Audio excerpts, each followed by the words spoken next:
part yang kosong Mbak Winda gini-gini itu enggak? Ini musik. Ini musik artinya. Musik. Tapi lirik itu udah Mbak pelajarin dulu tuh Mbak? Enggak, saya nggak tahu ada. Di rundown itu nggak ada. Di rundown upacara itu tidak ada nama Farel. Ketemu Pak Jokowi nggak kemarin?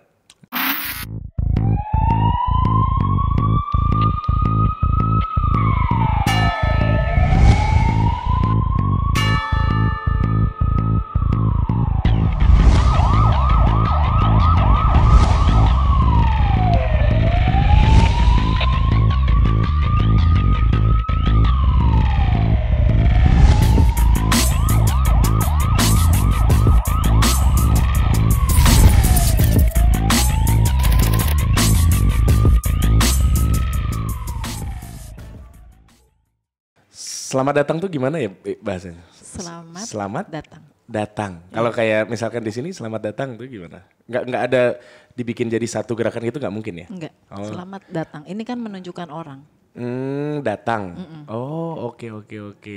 Jadi kalau mau bilang selamat datang dan terima kasih. Terima kasih. Terima kasih. Oh, selamat datang. Selamat datang. Aku tuh soalnya beberapa gestur belajar dari teman-teman kayak Irfan Hakim. Anji terutama karena Anji kan kalau misalkan lagi bawain beberapa lagu kadang-kadang dia menggunakan bahasa isyarat, betul ya penyebutannya bahasa isyaratnya. Aku agak takut salah nyebut soalnya sekarang banyak yang suka detail gitu menjelaskan. Tapi seru banget kemarin akhirnya jadi viral. Iya. Aduh. Ada yang menarik. Sempat diundangkan ke Brownies kemarin kan dijelasin lah semuanya akhirnya bagaimana harusnya kan nggak usah ikut goyang sebenarnya kan, itu spontan aja begitu ya? Enggak juga sih Mas Gilang, karena kan itu lagu dangdut. Saya harus aneh aja kalau saya hanya menerjemahkan lirik, sedangkan mereka lihat situasi yang lain pada goyang kan pasti, ini dia kenapa nih, ada apa nih? Tapi kan kalau musik itu ya kita emang harus ngikutin gerakan si musiknya ini kayak. Paham. Iya. Jadi karena harus ngikutin gerakan musik supaya yang ngeliat Mbak Winda saat itu juga mengerti, oh temponya segini. Berarti goyang-goyang gitu. Oh, ada waktu itu part yang kosong Mbak Winda gini-gini itu enggak? Ini musik. Ini musik artinya. Musik terus biasanya saya dengar apa, misalnya ada suara gendang. Biasanya akan isyarat tuk, gitu. Ini gendang. Wah, menarik banget. Ini musik. Ini gendang. Gitar. Oh, gitar gini. Ya, tapi tergantung misalnya dia mainnya nih kayak waktu saya pernah ada video sama Gigi Band. Kan dia gitarnya yang agak cadas-cadas gimana. Iya. Saya tiba-tiba menjadi ini Dewa Bujana aja gitu. Jadi impersonate gitu, iya. Lucu banget. Di kepala saya jadi Dewa Bujana, terus pas Arman nyanyi tiba-tiba saya jadi Arman gitu. Ini menarik loh, maksudnya selama ini kan yang kita lihat kalau di karena mungkin saya nggak tahu juga ya, mungkin karena nggak begitu kelihatan, jadi kayak ya udah yang penting kerja aja kayak begini-begini gitu. Dan kayaknya ini baru pertama atau sebelumnya udah ada sih Mbak Winda yang ikut ini juga? Kalau saya sih sudah beberapa kali Mas di konser musik. Selain Mbak Winda, sebelum Mbak Winda maksudnya? Ada sih teman saya, cuman mungkin dia lurus-lurus aja gitu ya. Nah itu maksud saya gitu loh. Mbak Winda kan kayaknya ngikutin flow banget tuh, go with the flow gitu kan.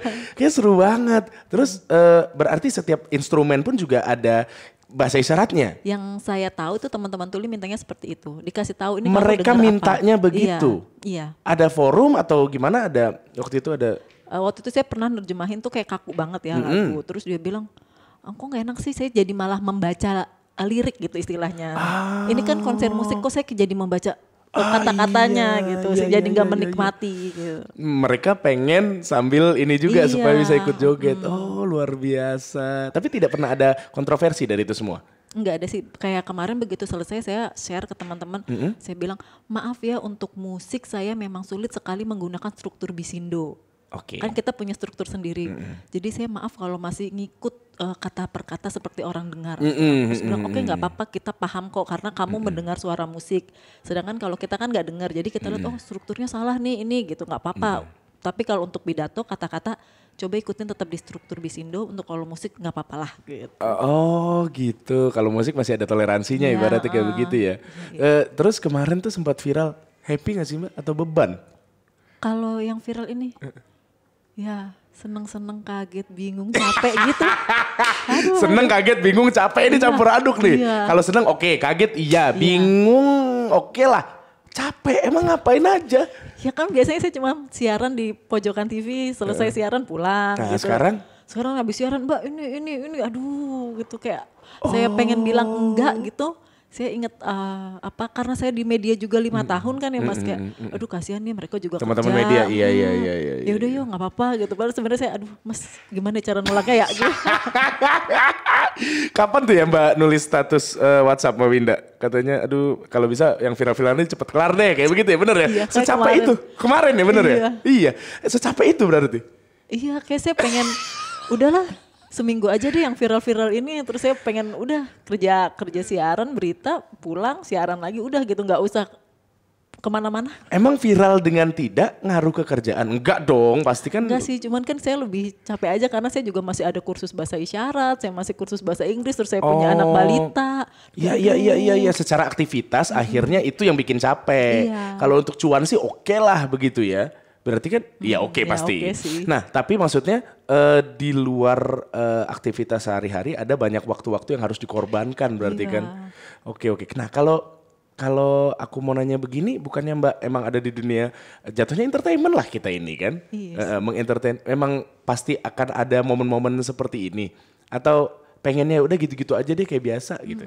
Saya tuh nggak pernah merasa di entertain sih, saya malah merasa ya udah saya kerja di media dan saya merasa kayak gue juga nggak diperhatiin kok paling kemarin teman-teman tuli gitu. Nah itu aku kan mikirnya gitu. Pertanyaanku tadi kan banyak orang yang mikir gue juga nggak diperhatiin kecil doang segini doang gitu kan ya. Nah tapi Mbak Winda tuh melakukan pekerjaannya dengan passion gitu loh. Akhirnya itu yang bikin orang seneng gitu kan. Ada yang kalau kita ngeliat di Instagram atau TikTok tuh kan ada yang bersihin piring misalkan. Tapi dengan passion, dengan senyum. Ada yang ngelap kaca tapi dia sambil. Itu kan bikin ada energi positif dari orang itu yang kita bisa serap ibaratnya. Dan itu yang dilakukan oleh Mbak Winda juga gitu. Nah itu yang bikin kita happy. Makanya kita pengen lihat Mbak Winda begitu terus gitu. Kalau musik sih nggak tahu ya. Karena terutama kayak musik-musik campur sari koplo tuh kayak saya emang suka sih Mas. Nggak bisa kalau nggak denger koplo nggak goyang tuh nggak bisa ya. Iya denger gendang ya ambiar ya. Emang aslinya mana? Saya tuh dulu kuliah di Universitas Muhammadiyah Surakarta. Oh Solo terus? Terus saya sempat kerja di situ. Dan saya berpikir saya akan tinggal di Solo gitu. Oke.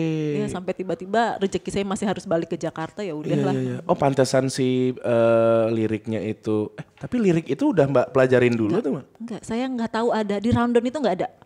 Di rundown upacara itu tidak ada nama Farel. Iya. Ini menarik loh, nggak ada nama Farel terus? Ada. Terus saya pas teaser keluar, terus saya tanya ke panitia, Mbak kok itu ada anak kecil sih gitu kan.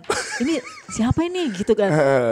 Itu Farel Mbak yang lagi viral. Kok nggak ada namanya Mbak. Sementara Mbak harus menerjemahkan apapun itu. Iya, kok namanya nggak ada Mbak. Itu kayaknya buat bapak kok Mbak di dalam gitu. Oh nggak ikut upacara, enggak gitu kan. Nggak dikeluarin di upacara. Dipikir buat private lah gitu ya. Terus habis itu pas saya nerjemahin tiba-tiba ini Farel keluar nih. Terus kita juga lihat-lihatan. Mbak mau di take down aja nggak? Ini lagunya apa? Ojo dibanding ke?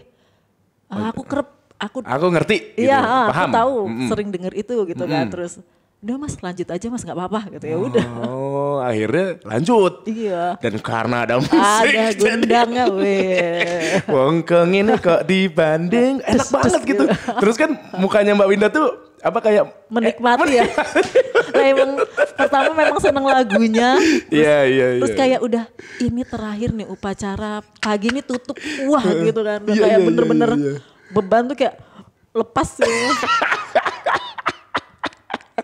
Aduh keren banget. Jadi sebenarnya ada dua pilihan saat itu. Mau di take down atau mau lanjut gitu kan ya. Terus Mbak Winda bilang oke lah gitu kan. Oke, karena saya juga suka lagunya kan. Suka lagunya, iya. Berarti kalau berarti nggak bisa ngambil resiko juga ya Mbak ya. Kalau misalkan nggak tahu ya udah mending take down gitu kan ya. Kecuali kalau udah ada briefingan dari awal nanti akan ada ini ya mau nggak mau harus dikerjakan. Iya. Mau tanya dong Mbak proses sampai Mbak Winda akhirnya bisa mengisi di perhelatan peringatan kemerdekaan Republik Indonesia kemarin tuh gimana? Ada audisinya kah? Enggak ada sih. Saya kan di lembaga bahasa isyarat namanya Inasli. Jadi yang berhubungan ini dari pihak kementerian sama Inasli. Oke. Terus nanti yang memilih saya ini orang Inasli. Oke. Jadi ya dipilih kan random aja udah? Iya, yang bisa pada saat itu karena kan memang orang-orang di Inasli ini memang sudah diseleksi sama Tuli gitu loh. Yang jadi yang bisa available tanggal itu siapa gitu. Terus Win nih kamu jalan di sini gitu. Ya Oh udah. gitu, aku pikir ada kayak audisi lagi ini gitu dipilih enggak ya Enggak ternyata sih, ya. enggak. Terus ketika terpilih itu happy banget atau udah biasa? Enggak sih, kayak seneng aja kan. Wah, ini wah penting nih penting, tapi antara seneng tapi takut salah gitu kan. Itu saya mempelajari, saya berapa hari setelah dapat kabar itu tuh saya pakai YouTube nonton acara-acara sebelumnya, saya isyaratin. Oke, nonton dulu, ini sambil belajar Saya diisyaratin. isyaratin depan kaca, kadang-kadang saya video, saya kirim ke Tuli, ngerti nggak bagian ini, ngerti nggak Oh, pidatonya gitu. ini, gitu. Oh, ternyata risetnya seperti itu. Kalau saya, iya. Pernah salah nggak sih Mbak pas live? Pernah. Itu kayak penggunaan ini Mas, kayak misalnya harusnya orangnya misalnya lagi lari terus orangnya kepleset gitu kan. Saya lari, terus saya udah wah tek gitu. Si Tulinya begitu selesai, itu orang kelempar kemana? Oh, ini tuh kelempar. Kan kepleset harusnya jatuhnya di sini dong. Ini ke sini. Nah saya tuh ngilang aja begitu, ini orangnya kemana ini gitu kan. Oh gitu. Jadi bener-bener mesti teliti banget ya. Iya, lokasi, arah tangan gitu kan. Waktu itu ada gendang kali makanya gitu joget enggak ya? Enggak. Hilang. Jadi benar-benar harus teliti, detail gitu ya. Oke. Baru tahu aku ternyata. Jadi sedikit salah menginterpretasi, jauh artinya berbeda. Iya. Padahal gerakannya mungkin hampir sama. Iya. Oh, kalau kayak orang awam kayak aku gini, bisa dilihat nggak sih akan lama atau cepat gitu belajarnya? Atau ada rata-rata orang belajar 3 bulan pasti bisa atau gitu? Kalau sering ketemu Tuli pasti cepat bisa. Sering ketemu teman Tuli, sering komunikasi bisa cepat. Nah, yang mau aku tanyain adalah, kan ini kan menjadi bahasa general untuk teman-teman Tuli kan. Nah, apakah teman-teman Tuli yang ada di daerah juga paham dengan bahasa isyarat ini? Dulu saya waktu dari Solo, saya ke Jakarta, saya isyarat. Misalnya gini contoh, saya pakai ada. Ada. Enggak, di Jakarta ada. Terus saya bilang, itu tuh. saya bilang angkot. Di Solo angkot. Angkot gitu kan. Akhirnya saya capek, bodo amat udah deh campur-campur gitu. Abisnya kan yang maksud saya bilang, biarin aja. Yang penting kamu ngerti kan, maksud saya ngerti. Udah biarin deh campur-campur, saya pusing. Karena kan bahasa isyarat itu kan bahasa visual. Nah, itu maksudku. Walaupun mereka berbeda sedikit-sedikit, tapi mereka sebenarnya paham. Cuman pengennya kan enggak loh, ini ada begini kayak makan. Oh makan di sini Jakarta makan. Kan pengaruh budaya kan. Orang Jakarta mungkin pakai sendok sama garpu, tapi di daerah makan. Tapi kan ngerti. Oh gitu, nggak ada kayak kita misalkan bahasa Solo, bahasa Sunda, bahasa Jawa dan Sunda, dan bahasa Indonesia. Isyarat tuh ada gitunya juga nggak sih? Isyarat itu sih belum ada, isyarat Indonesia tuh belum ada. Isyaratnya masih, ya kalau sekarang istilahnya masih, ya saya campur sih. Saya dapat dari Tuli ini saya pakai, saya dapat dari Tuli yang ini yang saya pakai. Yang penting dari orang Tuli yang menciptakan dan dipakai di komunitas. Kalau sebentar, kalau dari orang Tuli yang menciptakan dan dipakai di komunitas, oh ya berarti udah terverifikasi berarti kan ya, karena ada di komunitas. Oh oke. Terus mau nanya juga dong Mbak, kan setiap pekerjaan itu kan pasti ada apa ya naik turunnya lah ibaratnya begitu. Pernah nggak ada momen nih kalau kayak aku kan misalkan gini, lagi bawain acara terus tiba-tiba ini beritanya nih nggak enak nih. Terus akhirnya nggak bisa ngomong, nggak keluar. Apakah itu juga terjadi di? Ada juga. Ada. Jadi kadang-kadang kalau ada pembicara yang ngomongnya muter-muter atau kayak bahasanya, kan kadang-kadang ada pembicara yang bahasanya tuh nggak tahu ya pengen kelihatan pinter apa gimana, tinggi gitu ya. Akhirnya belibet sendiri. Akhirnya tuh saya tuh sebagai JBW kan pertama kita harus paham dulu dia ngomong apa baru kita terjemahkan ya. Aduh saya juga kagak ngerti gitu kan. Iya benar, terus jadi saya bodoh saya jadi akhirnya saya jadi kayak burung beo, dia ngomong apa saya nggak ngerti, udah saya jalan aja. Begitu selesai teman Tuli yang nonton gini, kamu nggak ngerti ya dia ngomong apa ya gitu. Terus bilang kok iya emang kenapa, soalnya saya juga nggak ngerti kamu ngomong apa dia.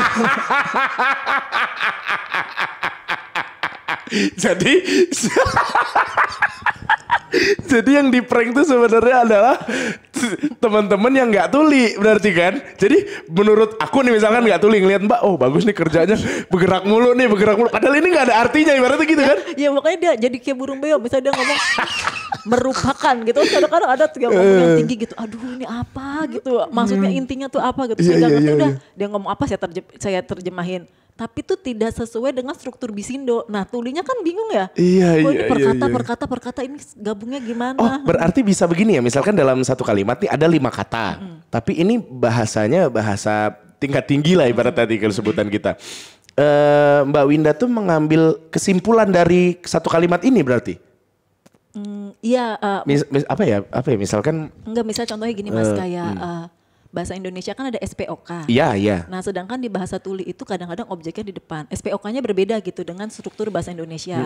Jadi misalnya gini, saya mau pergi ke pasar membeli pisang. Kata-katanya begitu di Indonesia. Di bahasa isyarat saya bilang, saya pergi pasar, beli pisang, beli mau. Oh, dibalik begitu. Itu struktur Bisindo begitu. Oh. Atau saya mau makan pisang, saya kupas dulu. Pisang, makan. Udah gitu. Oh gitu ya, menarik ya. Jadi kadang kalau ada yang ngomong agak-agak susah gitu, saya juga muter-muter gitu, saya nunggu nih, Pak, gue tungguin nih Pak, sampai mana nih Pak, nih, intinya apa nih. Tapi gerak-gerak juga gitu kan ya. Nggak, kadang-kadang saya diam terus tulinya, dia udah ngomong banyak, kok dia udah, kadang teman tuli yang di depan yang panik kan, dia lihat gerakan mulutnya udah panjang, kok kamu masih diam aja. Terus saya bilang, saya cuma gini, kok gak ngerti.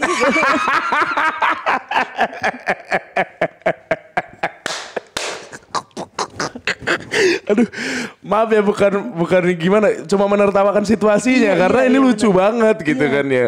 Karena menjadi penerjemah itu sudah sulit, apalagi penerjemah untuk teman-teman tuli gitu kan. Pasti itu PR-nya berkali-kali lipat kan.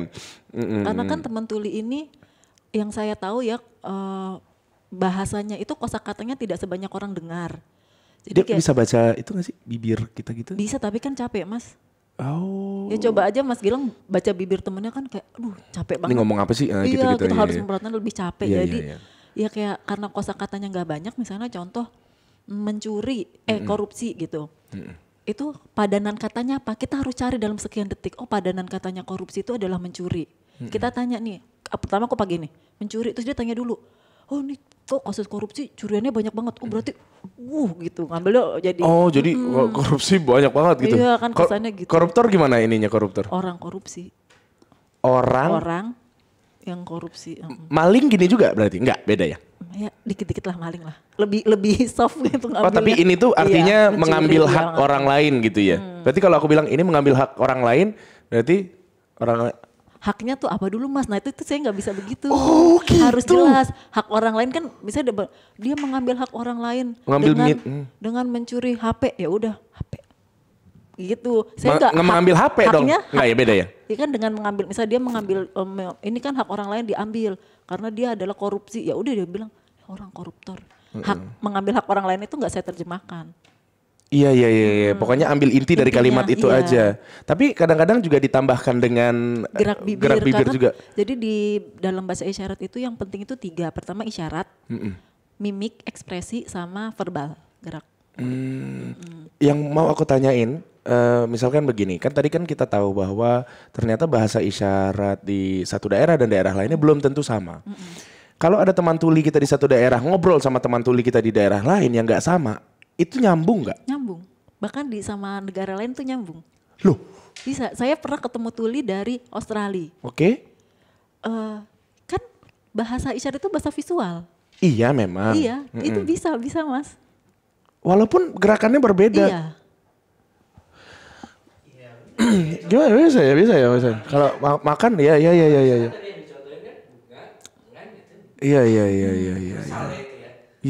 Kalau udah kepentok nggak bisa tulis aja. Kalau nggak ngerti ini orang tulis gitu. Iya bisa nulis ya sebenarnya. Cuman iya paham. Nah ada konferensinya gitu nggak sih sesama teman-teman tuli gitu? Ada teman-teman. Ada juga tuli, ya. Tapi memang kan sekarang masih ada penelitian tentang bahasa isyarat dari UI. Cuman kan memang belum diresmikan bahasa serentak bahasa isyarat. Paling ada yang udah ada resmi dan masih diteliti itu bahasa isyarat Jakarta dan isyarat Jogja. Yang masih ada proses penelitian. Jakarta dan Jogja. Nah, karena kalau Jogja itu nanti kebanyakan daerah-daerah di Jawa Tengah itu mirip sama isyarat yang. Oke. Kalau Jakarta mungkin Ya lebih dipakai yang ke teman-teman di Jabodetabek itu mirip sama yang punya Jakarta. Jadi ya mungkin yang 2 kota besar ini gitu. Aku mau tanya juga dong Mbak, ini aku nanya ya karena aku takut salah ya. Kan kita tahu bahwa ada perubahan dari cara penyebutan. Dulu kita, aku kecil taunya tuh teman-teman kita yang buta, tuli itu kan sebutannya tunanetra, tunarungu, kemudian tunawicara. Sekarang kenapa ada perubahan? Enggak, kita maunya disebut tuli kan kita mau kenapa? Apakah beda generasi, beda pula nanti berubah lagi atau gimana sih, Mbak? Karena pertama gini ya, dulu itu kebanyakan dari budaya orang-orang tua yang punya anak tuli itu dipaksa anaknya untuk bicara. Untuk seperti orang dengar, terus diumpetin kadang-kadang.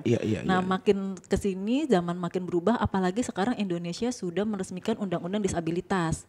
Teman-teman tuli itu udah paham tentang hak-haknya, jadi mereka bilang, coba Winda, tunarungu tuh artinya apa? Tuna itu tidak bisa, rungu itu mendengar, seperti alat yang rusak. Sedangkan kami itu tidak mau disebut rusak gitu. Benar, setuju.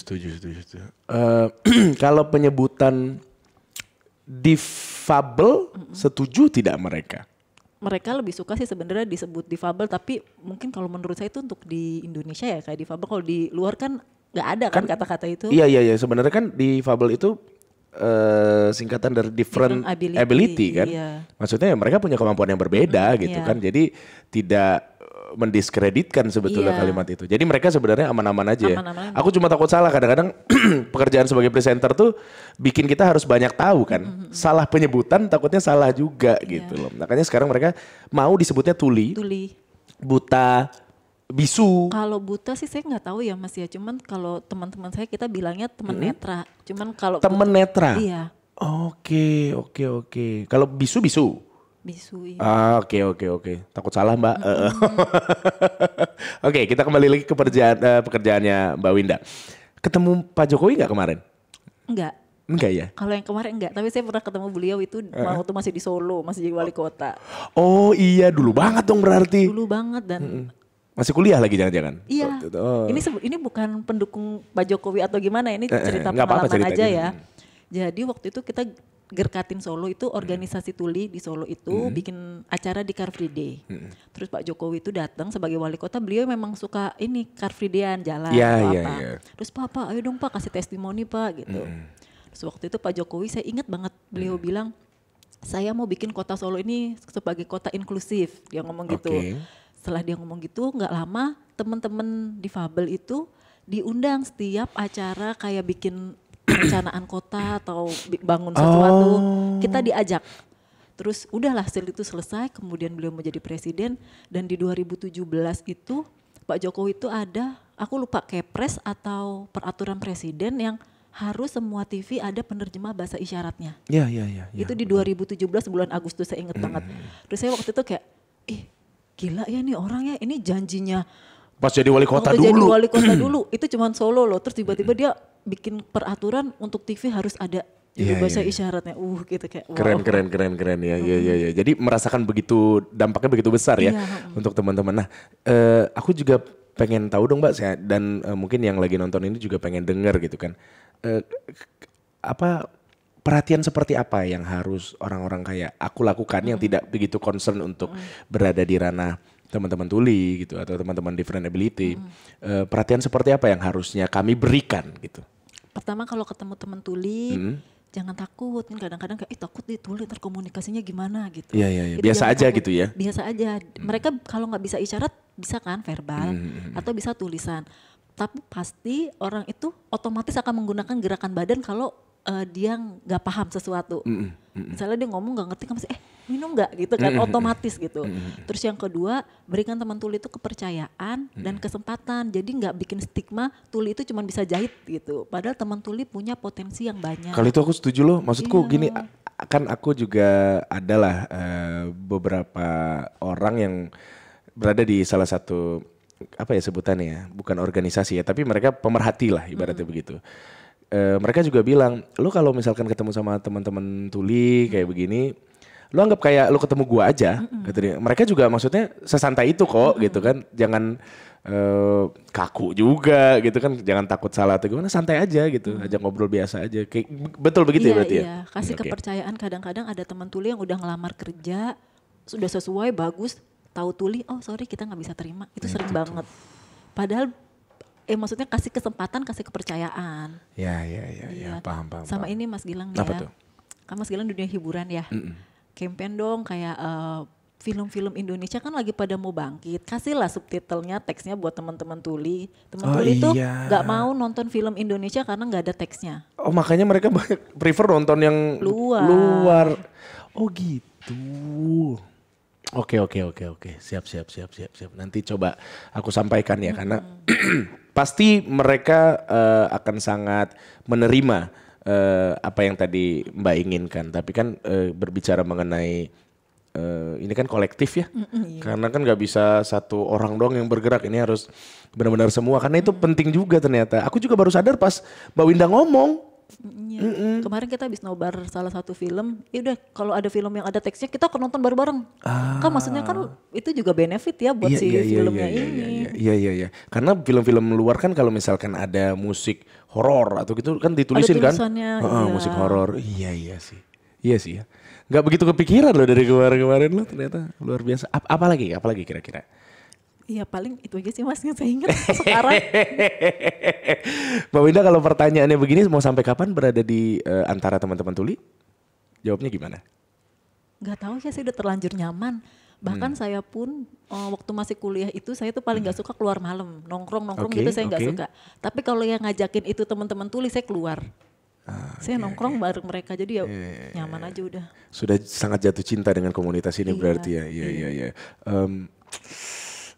Aku tuh pengen ngebahas sebenarnya ini, cuman takut nggak enak akunya sendiri gitu loh. Nggak, bukan. Ini apa namanya, kita tahu bahwa tidak semua orang teredukasi dengan baik. Apalagi perihal teman-teman tuli. Kadang-kadang mereka menjadi korban bully. Mereka ya makan hati, mereka sakit hati. Kita tahu bahwa hal seperti itu nggak satu dua lah, banyak lah gitu. Apalagi ya karena edukasi tadi kan ya. Cuman Mbak Winda boleh kasih contoh nggak? Ini kalau kita loncat jauh, bisa kasih contoh nggak? Maksudnya orang-orang tuli yang berprestasi itu tentu ada dong. Ada. Ya, siapa aja. Supaya orang-orang di luar sana tuh ngerti bahwa ya sama aja kita tuh gitu. Ada Surya. Itu setuju. Anaknya Tante Dewi Yul kan. Yes. Terus ada teman saya namanya Kristo, dia S2 di Amerika, udah selesai juga. Terus ada Angki, staf khusus presiden. Ya. Banyak sih Mas. Kayaknya. Tuh kan, bener kan berarti. Asal dikasih kesempatan dan kepercayaan, jangan kayak, kamu tuli ya, gak usah deh, aku susah komunikasinya, terus gak diterima gitu. Ya.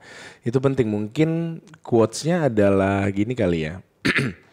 Kita kan ini hasil kreasi dari Sang Pencipta. Tentunya Sang Pencipta menciptakan banyak sekali kreasi.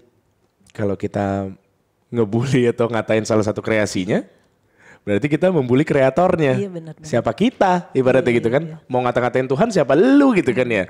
Jadi intinya semoga yang dengar podcast ini bisa saling mengerti dan saling menghargai bahwa setiap orang punya kekurangan. Setiap orang ada kelebihan. Jadi mudah-mudahan dengan hal seperti itu kita bisa saling menghargai. Mbak Winda, ada lagi yang mau disampaikan sebelum kita tutup? Gak ada? Blank. Nge-blank ya? Karena udah capek banget viral ya? Oke, pada intinya aku mau ngucapin terima kasih banget udah mau datang ke sini.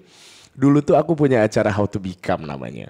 How to Become tuh belajar dari orang-orang yang unik gitu. Cuman memang seputar suara saat itu. Oh iya, yang rubah-rubah suara itu ya? Iya. Aku dulu suka nontonin itu. Oh itu, iya. Keren banget. Maksudnya jujur ya, dari podcastnya Mas Gilang kan aku suka nonton yang mbak-mbak pakai kerudung. Lela, iya. Terus ada Kristo Kentang. Kristo, betul. Aku bilang, aku punya anak kecil, aku pengen, kan suka mendongeng juga ya buat anakku. Ini kok orang kok bisa begini ya suaranya ya? Beneran Mas, terus kan suka ada cara-caranya kan, teknik-tekniknya. Saya praktekin di rumah tapi gagal. Beneran ini beneran? Beneran. Jauh. Beneran. Apa waktu itu? Ngelihat yang mana waktu itu dipraktekin apa? Yang dia jadi Lucinta Luna gitu. Maksudnya teknik saya tuh lebih merhatikan teknik teknik suaranya ini ngambilnya dari mana gitu kan, caranya gimana. Terus kayak waktu itu dia seingetku caranya begini, dicoba gitu kalau pakai boneka anakku ya. Kayaknya jelek gitu. Kok gak mirip gitu ya? Iya, kan kepengen ya siapa tahu jadi dubber gitu kan. Iya. Oh pengen juga jadi dubber? Yang pasti yang jangan di depan kamera saya mungkin mau Mas. Oh gitu ya? Iya. Pokoknya kalau depan kamera tuh kayaknya aduh males banget gitu ya? Saya dulu juga di teater bantu-bantu tapi saya pasti milihnya di belakang kamera. Tapi Tuhan itu punya jalan, saya tuh selalu dapetnya di depan lagi. Jadi jangan terlalu membenci sesuatu ya. Nanti malah jadi. Iya. Makanya tadi pas ngebahas soal tema ini tuh aku langsung kepikiran, wah dulu kalau How to Become masih ada, ini bisa belajar nih kita bareng-bareng nih sama Mbak Winda gitu. Mbak Winda juga bisa nanya-nanya ke kita juga saat itu ya. Mudah-mudahan lah. Karena kan semuanya lagi pada hiatus kan mereka kan. Pada sibuk juga semuanya. Si Kristo lagi ambeien, si Bimo lagi cacingan, si Lela juga lagi bucin. Jadi kita susah untuk nyatu. Tapi by the way, terima kasih banget udah mau datang ke ruang interogasi Mbak Winda. Semoga sama-sama gini ya. Sama-sama. Iya. Terima kasih gini ya. Terima kasih. Oke, baik. Nah untuk teman-teman tuli di luar sana, gimana caranya? Kita harus nyertain ada sisinya subtitle. Ada sisinya nggak Mas? Ada. Nanti kita akan sertakan subtitle. Tapi boleh nggak podcast kita kali ini closingnya dari Mbak Winda untuk teman-teman tuli supaya subscribe dan nonton channel ini. Oke. Nonton channel.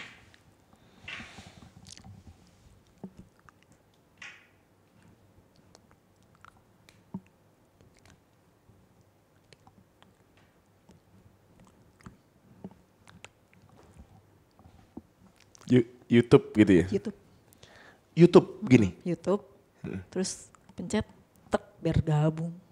Subscribe. Oh gitu, oh mereka paham tuh? YouTube kayak begini? YouTube, kan pencet tombol itu kan. Oke. Sebelum kita tutup ya, nanti kan ke depannya banyak bahasa-bahasa baru keluar. Itu gimana tuh? Belajar sama teman tuli biasanya aku. Oh. Kayak kita juga punya bahasa gaul sendiri sih Mas. Serius? Serius. Bahasa gaul tuli? Bahasa gaul tuli. Gimana? Misalnya kayak, ini orang ini banget sih tukang bohong apa ngerjain orang ya. Suka bilang gini, hatatatang gitu. Itu apa artinya? Iya cuman bahasanya mereka. Bahasa gaulnya anak-anak? Iya. Oh gitu. Apa? Iya maksudnya kayak bisa apa ngeprank gitu. Gitu. Iya paham. Karena gue pun juga absurd kan. Jadi di keluarga tuh juga suka punya bahasa-bahasa sendiri juga. Nah, teman-teman tuli juga menciptakan itu. Iya, terus kayak misalnya waktu itu saya nggak tahu nih kalau itu bahasa gaulnya mereka. Tapi agak kasar gitu. Terus saya gini nunjuk teman saya. Itu apa sih? Siapa sih yang maju? Saya gini kan. Gitu tuh. Terus sama teman tuliku langsung pada melotot. Winda kamu ngomong jorok. Aku ngomong apa? Aku bilang gitu. Blowjob artinya? Bukan, artinya ini seks gitu. Oh gitu. Gitu kan, aku kan gak tahu ya, aku mau nunjuk dia gitu. Salah. Iya, nih boleh sedikit ngejelasin boleh. yang tadi ya. Boleh. Kan teman tuli itu kosakatanya tidak sebanyak orang dengar Mas. Iya. Nah kita kan cari padanan katanya. Kadang-kadang ada yang bilang, kan tuli bisa baca. Iya bisa baca, buat yang pinter itu bagus. Tapi yang tuli-tuli di daerah pelosok itu kadang baca pun baca tapi gak tahu artinya. Contoh, waktu itu aku ingat banget di Solo baca koran, ada kasus pelecehan seksual. Terus dia tanya, Winda pelecehan itu apa? Pelecehan kan gini, ini pelecehan apa? Oh itu, saya juga ngejelasinnya rada bodoh ya. Oh itu laki-laki sama perempuan, ini perempuan, dipegang-pegang gitu kan. Oh, saya pikir dia ngerti. Teman saya datang, meluk dari belakang kan. Pelecehan. Winda, wah kamu pelecehan Winda ya. Salah nih gue. Iya. Ekstra banget kalau mau ngajarin ya. Terus kayak Indonesia itu negara berkembang. Terus saya tanya, ini Indonesia negara berkembang, kamu tahu nggak maksudnya apa? Oh mungkin di Indonesia itu bunganya macam-macam ya, banyak ya. Harfiah ya. Iya, jadi kalau ada kata-kata Indonesia negara berkembang, saya tuh ngartiinnya Indonesia itu negara besar. Berarti secara prinsip sebetulnya nggak bisa pakai kata kiasan. Nggak bisa. Makanya kalau lagu kadang-kadang tuh kan kita nggak bisa nunggu ini lagu sampai titik kan karena ada musik. Jadi aku bilang maaf ya saya ngikutin dia ngomong dulu ya. Iya, bener. Kayak kidung, ngelangut, itu mungkin mesti ekstra dulu ya, ini apa sih maksudnya kayak begitu. Jadi kadang-kadang kalau kita tahu ada lagu yang apa, kita akan cari di KBBI dulu nih. Ini maksudnya apa nih kata-katanya gitu. Terus tanya ke tulinya. Tetap harus tanya tulinya dulu. Iya, kalau ada waktu. Oke. Nah, kalau kan tadi kan tahu YouTube kayak begini. Kalau Slebeu gimana Slebeu? Gak ada. Belum kali. Belum ada ya. Bucin ada ya bucin? Cinta banget. Oh cinta banget ya, itu bucin. Ya, main ekspresi. Oke.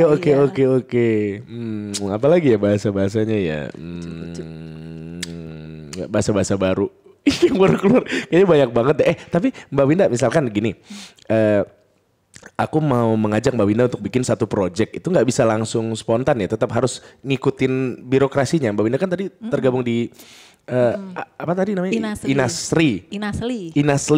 Berarti aku harus hubungin dulu, baru kemudian dari Inasli nanti yang akan. Kecuali setelah dihubungi, terus Mas itu udah urusannya sama Winda aja. Udah dari sana udah bilang. Yang penting udah ada izin.